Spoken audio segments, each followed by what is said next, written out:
Hey everyone, welcome to CLAT point and let's start. आज का हमारा द हिंदू न्यूज़ डिस्कशन। आगे बढ़ते हैं उससे पहले देखिए कुछ बेसिक चीज रिगार्डिंग क्लैट पॉइंट आपको मैं बता देता हूं।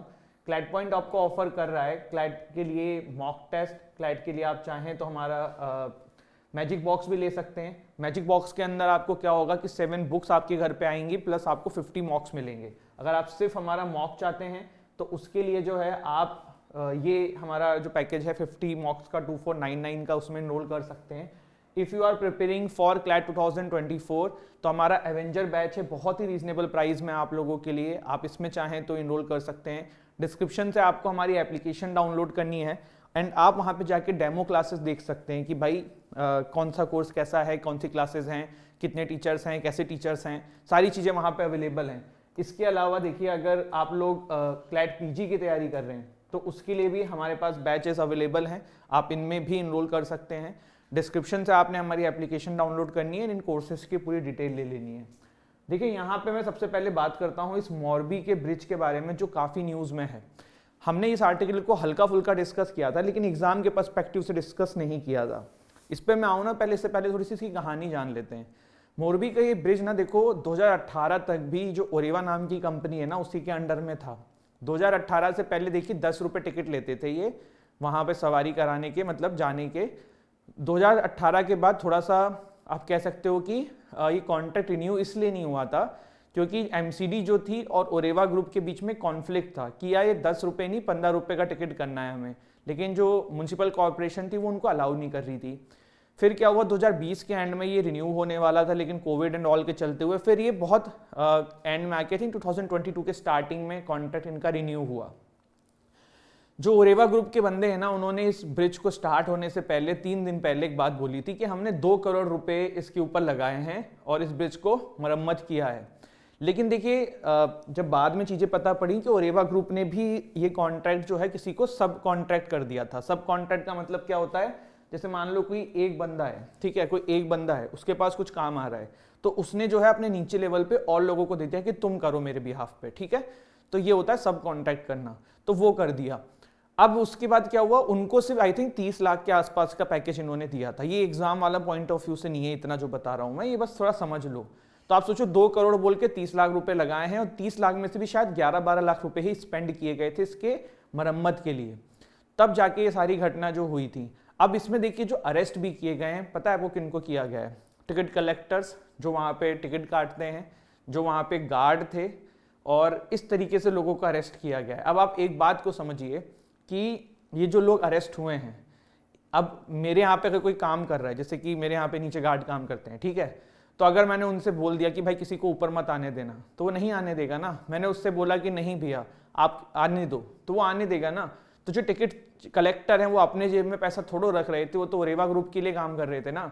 तो टिकट कलेक्टर, गार्ड या फिर जो मैनेजर हैं, आपको उनको पकड़ने की जगह जो इसमें असली रिस्पॉन्सिबल है उनको पकड़ना चाहिए। देखो जो ये ओरेवा ग्रुप है ना गाइज, थोड़ा सा आपको और एक बार बताता हूँ। जो ये ओरेवा ग्रुप है ना, ये एक्चुअली में घड़ी एंड लाइट बनाने वाला ग्रुप है। इवन राइट नाउ हम जिस कमरे में खड़े हुए हैं और हमारे यहाँ पे जो हमने लाइट्स लगवा रखी हैं जो स्टूडियो में लगती हैं वो ओरेवा कंपनी की हैं।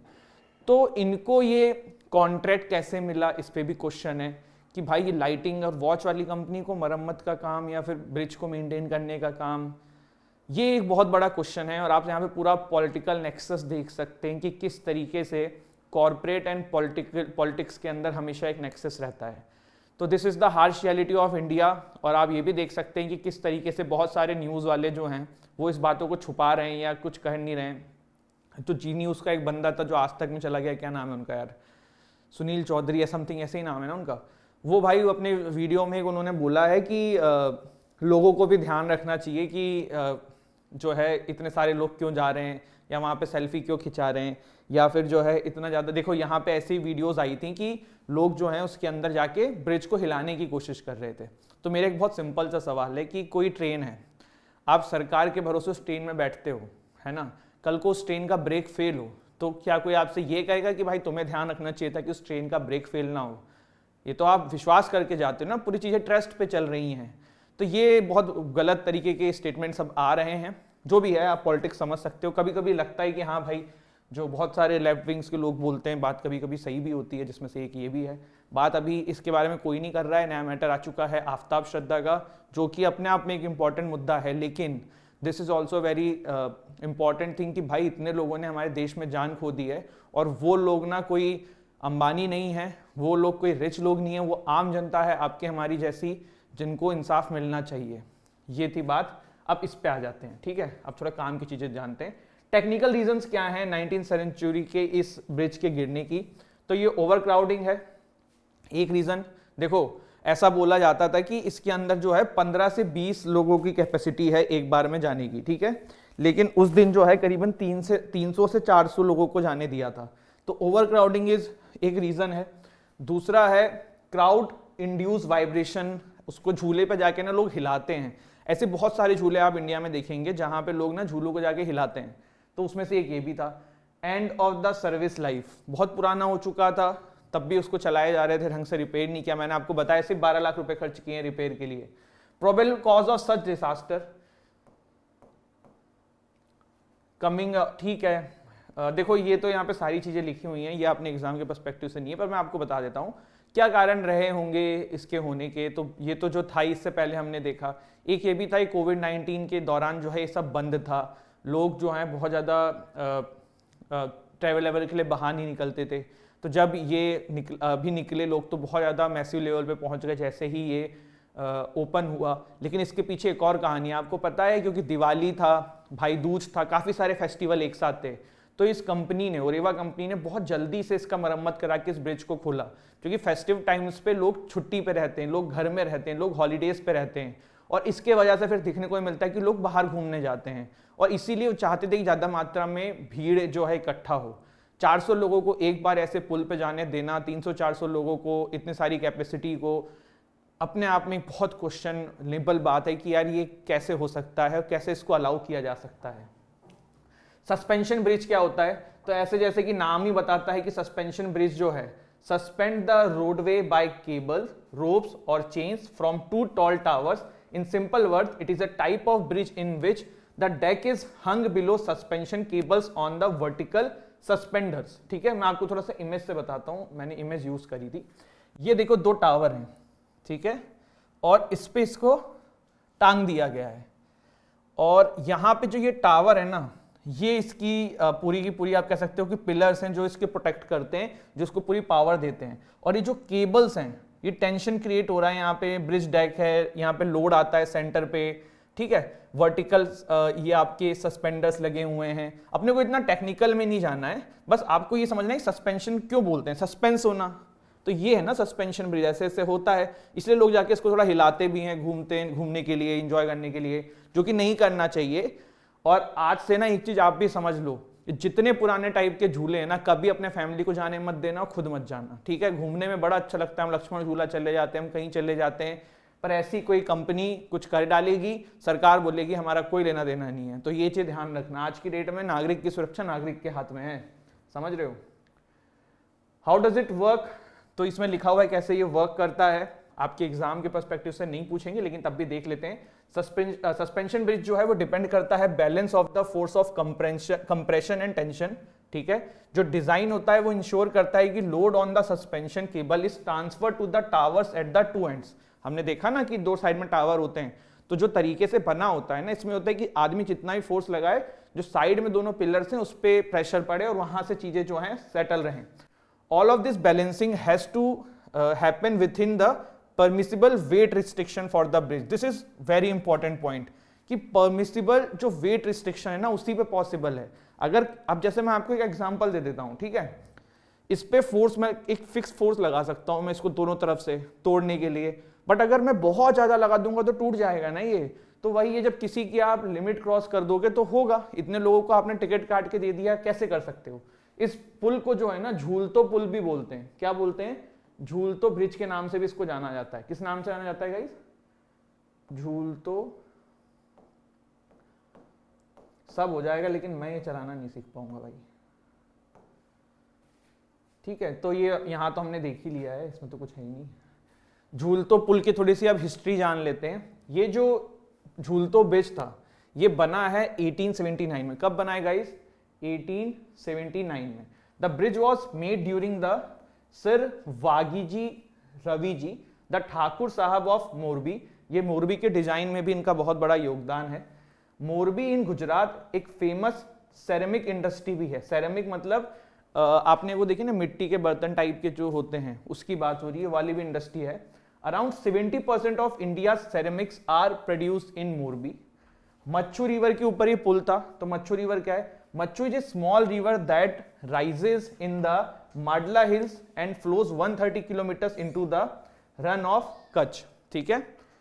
वर्ल्ड लॉन्गेस्ट सस्पेंशन ब्रिज है आज की डेट में, वो है आकाशी काइक्यो ब्रिज, जो कि है जापान में 1991 मीटर। ये सब मैंने इसलिए बता दिया है कि अगर रिलेटेबल कुछ क्वेश्चन आ जाए इससे रिलेटेड तो आपको पता रहे। ठीक है, ये एक इंपॉर्टेंट पॉइंट है, ध्यान रखना।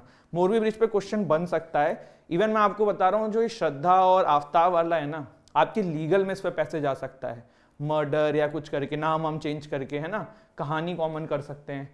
अगर मैं बनाता तो मतलब मैं डाल देता पेपर में, क्योंकि अभी रिसेंट है। चलिए, PM meets Joe Biden in Bali, talks with 8 leaders today. ठीक है, अपने को इससे कोई खास मतलब है नहीं, मतलब है, लेकिन अपने को पता है ऑलरेडी G20 मीट के बारे में, क्या हो रहा है, क्यों नहीं हो रहा है, सारी कहानी हमने ऑलरेडी 50 बार डिस्कस करी हुई, कोई मतलब नहीं है। Accused taken to forest where he threw body parts. तो ये वही आफ्ताब वाला मैटर है, श्रद्धा आफ्ताब वाला। काफ़ी सारी चीज़ें इसमें आ रही हैं, जितना सुन रहे हैं उतना दिक्कत है। 35 टुकड़े किए गए थे, उसके हेड को अलग रखा हुआ था जिससे कि वो देखा जाए। फिर एक ये आ रहा था कि भाई फ्रिज में, जब नया फ्रिज लाया था जिसमें उसने बॉडी काट के रखी थी, तो उसके बीच और भी लड़कियों को लेके आता था फ्लैट पे। ये बहुत अलग अलग टाइप की चीज़ें आ रही हैं। देन पुलिस वाले ये बोल रहे हैं कि बंदे के अंदर जो है बिल्कुल गिल्ट नहीं है, बिल्कुल रिग्रेट नहीं है, बहुत एटीट्यूड में बात कर रहा है। पुलिस वालों से कह रहा है कि भाई हिंदी में बात नहीं करूंगा, मैं इंग्लिश में बात करूंगा। तो इस तरीके की बकवास जो है सुनने में आ रही है। जितना आप इस न्यूज़ को सुन रहे हो उतना परेशान हो रहे हो।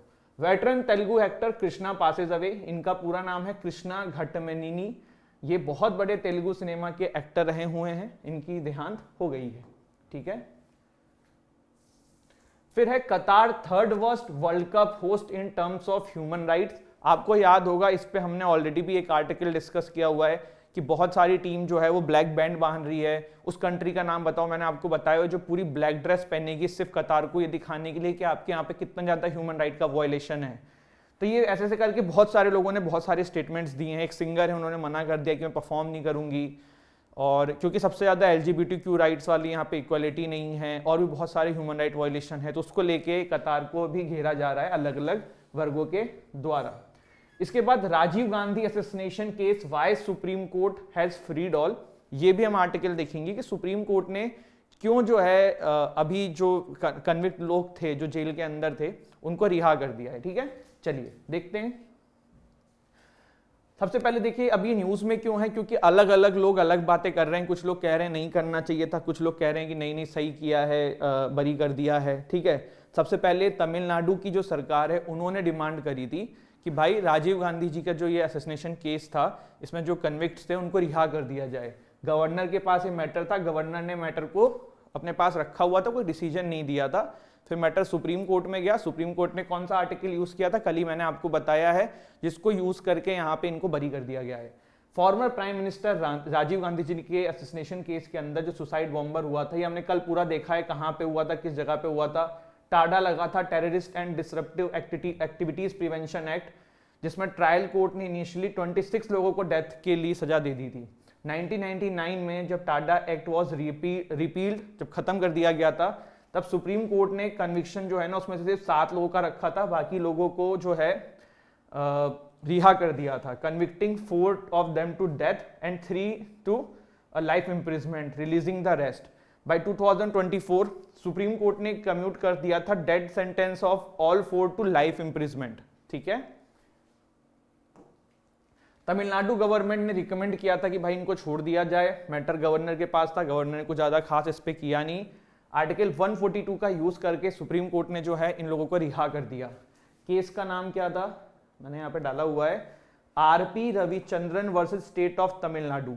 इस केस के अंदर यहाँ पे सुप्रीम कोर्ट ने ये बात कही है।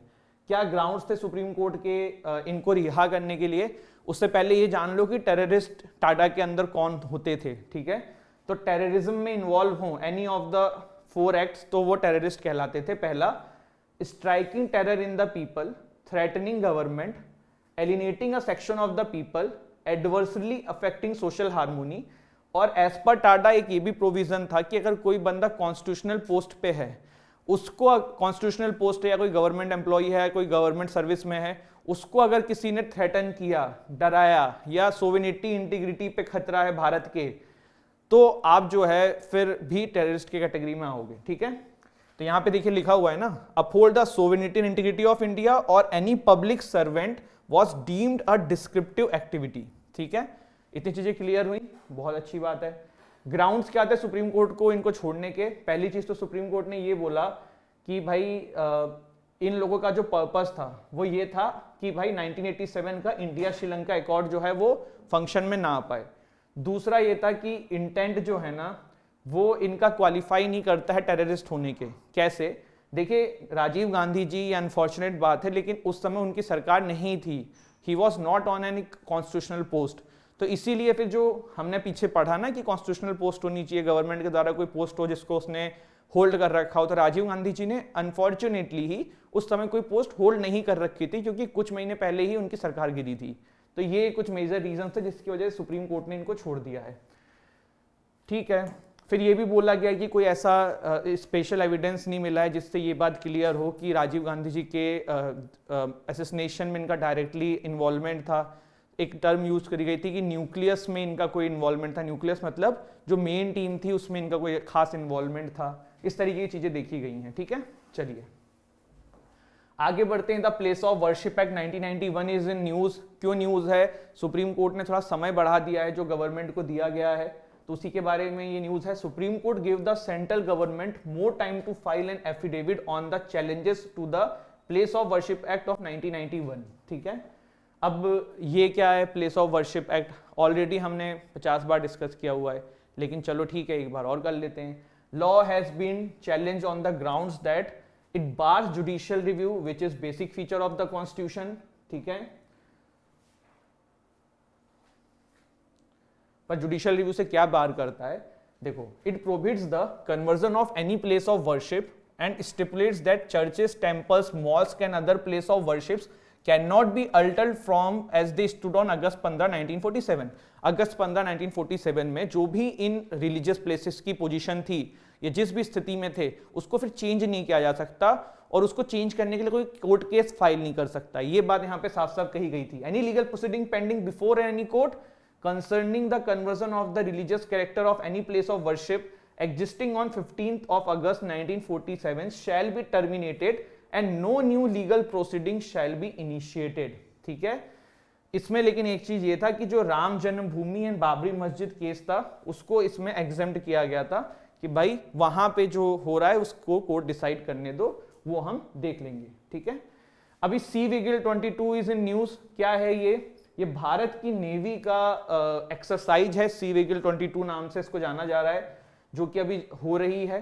पैन इंडिया की ये आपकी एक एक्सरसाइज है, नाम से ही समझ में आ रहा है। भारत की जितनी भी कोस्ट लाइन है, कोस्ट लाइन मतलब जहां जहां पे समुद्र है, उन पूरे एरिया में जो है एक्सरसाइज करी जाएगी, जिससे कि हमारी नेवी दिखाएगी कि सेफ्टी सिक्योरिटी हम मेंटेन कर सकते हैं और पूरा जांच पड़ताल होगा सारे तरफ का। देखो एक्सरसाइज क्यों होती है?